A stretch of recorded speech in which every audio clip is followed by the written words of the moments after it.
Welcome back to Joe Stunner Boxing. So, Liverpool's Nick Ball pretty much dominates former WBO Super Bantam champ ISAAC Dogbe, originally from Ghana.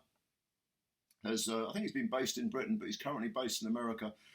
Dogbe, this was up at featherweight. This was for the WBC Silver title, which Ball holds, and it was also a final eliminator for the fight.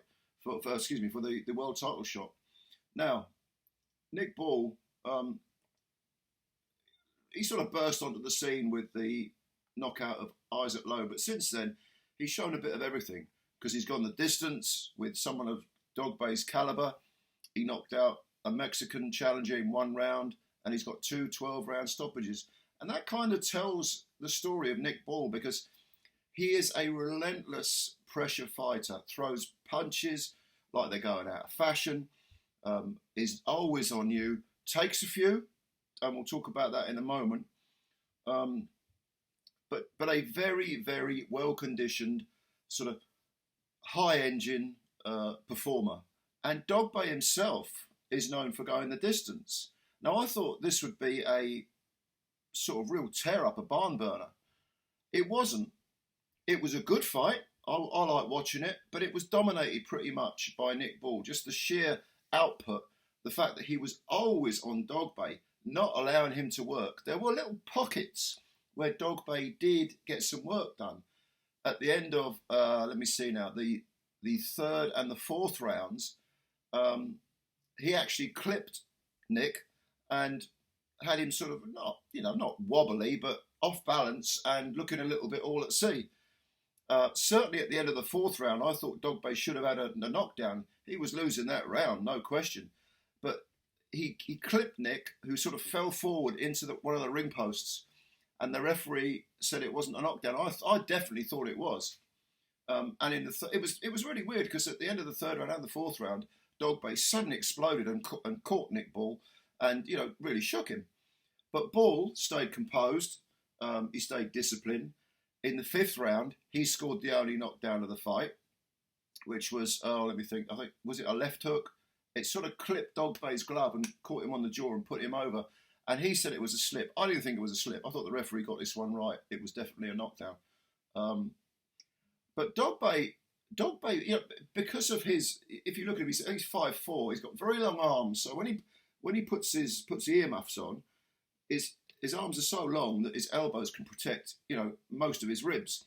And that's just as well because Nick Ball, when he fires these salvos of punches, it's going to be lefts and rights, it's going to be hooks, he might finish with an uppercut, he'll bang the body.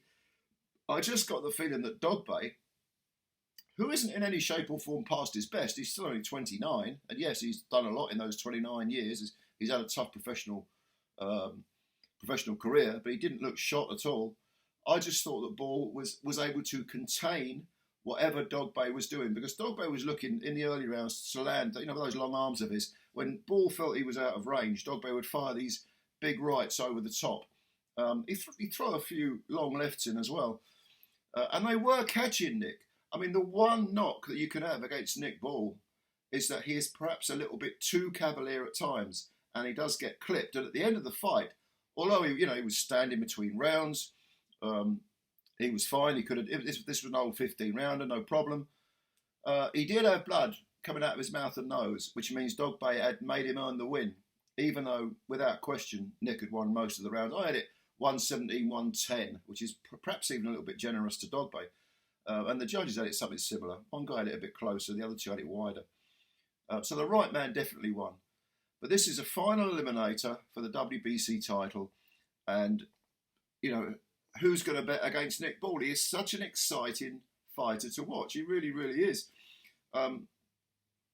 The WBC title is held by Ray Vargas of Mexico. And that's kind of fitting because Nick Ball, I'm telling you now, he fights kind of like a Mexican. He's got that toughness. He's got that innate determination. Great chin, great engine. Vargas is currently 36 wins with 22 KOs and only one defeat. The defeat was in his last fight to Oshaki Foster when he moved up to super feather and got outpointed. And it was a relatively comfortable win for Oshaki Foster, who himself is proving to be a very, very good fighter. But, you know, Vargas is a threat.